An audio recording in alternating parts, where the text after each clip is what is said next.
Well, what is going on, everyone? Welcome back to Kitchen Table TCG. My name is Louie. I hope you're having yourself a fantastic day. Today, I want to talk to you about the Lord of the Rings, Tales of the Middle-earth, special limited collector, amazing holiday bundle edition, and why I think this product really missed the mark.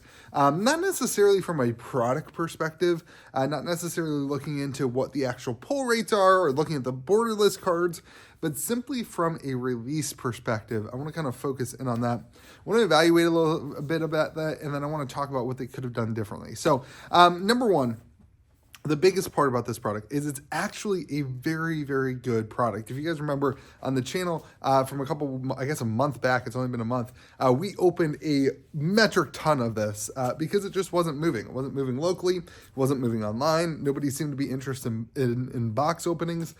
So we opened up almost all of our product. I think I kept a case here at the store that we've slowly kind of gone through. A couple of people buy packs here and packs there.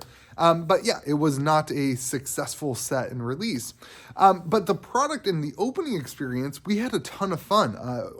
Me and my employees and my staff, we had a lot of fun opening up products and looking at the singles and listing the singles, and people enjoyed watching it. It wasn't a bad product. I know that there's a lot of upsetness and anger about the borderless, the art foils and that kind of stuff. But at the end of the day, it was not a bad product. It did not feel bad to open. The reason, in my opinion, that this product is not doing well, and currently on, from distribution perspective, we can still get, a lot of boxes. I could restock my inventory and anytime I want.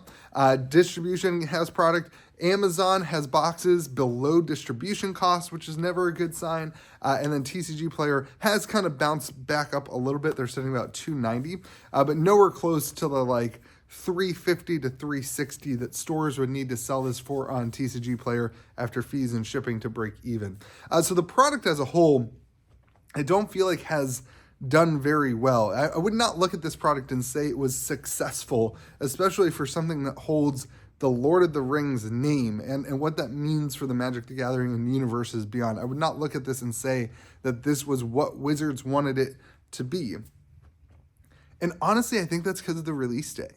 They put this product right after Doctor Who and right before Lost Caverns of Ixalan. So in a 1 month window, you had 3 releases, of which this was the most expensive release. Not just for consumers, but for stores, this was the most expensive release within that 3 month window. Maybe not by amount spend, but per box, this was the premium product in that 1 month window. And consumers don't have the money. At the time, consumers didn't have the money. And this is what's frustrating.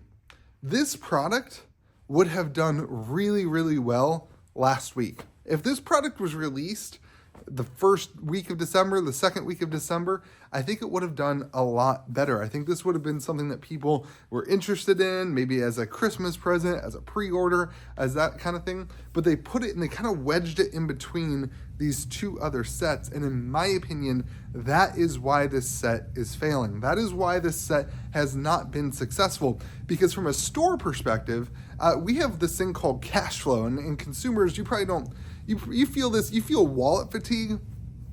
You don't feel cash flow fatigue, where it's like you need money to pay for the next set, and you just paid for Doctor Who, and you just kind of regained your money, and you're saving up, and you're getting ready for a big, expensive Lost Caverns of Ixalan, a big standard set that everyone's excited for, and you got to front that money before consumers come in and buy the product, and then in the middle of that, you have this giant suck of money for your cash flow in the Lord of the Rings set, and that just causes this weird dynamic as a store where it's like, man, you don't want to just sit on it. You don't want to just let it go. From a consumer perspective, I think it kind of got lost in the mix. Nobody really knew who this product was for or what it was or what was contained inside of it. People didn't know that there was 20 to 30 new cards in this set that had unique, new artwork that was really cool. People didn't know that because from a consumer's perspective, you guys were seeing, hey, come play Doctor Who.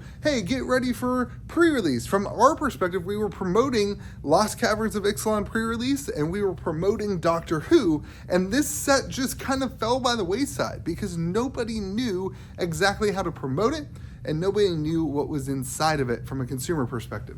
So all those things kind of culminate in this idea that the product is good, maybe the price in the release section or the release timing was what was wrong. So what does this mean for you as a consumer? What does this mean for me as a store? Now that we're in this window of time where there's just frankly nothing. What are we talking about with Wizards right now or Magic? We're talking about them laying off employees and nothing. There's nothing else to talk about. Lost Caverns did great. We're kind of through that. We've got another set coming up in a month. This window of time is when we should have been looking at Lord of the Rings and being excited for it, but there's nothing to talk about and there's nothing to look at. So as a consumer, how do you handle this? Because I think the product is good. And I think long term, especially when you compare it to like the first Lord of the Rings set, I think there's a lot of potential in this product. I think as a store owner, I'm going to revisit this at the beginning of the year to revisit the set and say, hey, look, should I start stocking back up on it? We've got 6 boxes. Is this something that we need to, make sure we have? We're running out. People are still choosing the original Lord of the Rings set over this set, so we're getting close to being out of the original Lord of the Rings set. And at that point, like, do we just start stocking this one in a healthier way, and something that's not something to be as afraid of as we were previously when we had to order the big 60, 70 boxes of it on the initial release.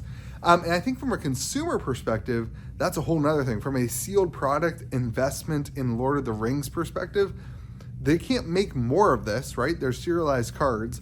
It is a cheaper entry point by far for the consumer. It's a cheaper entry point, and it contains basically all the same cards. The One Ring, you've got Orcish Bowmasters, you've got all the same stuff that is, it's a little tough to reprint the One Ring. Like, when are they going to, other than Secret Lair, I guess, when are they going to reprint the One Ring after they get done with the Lord of the Rings hype and we move on to Marvel?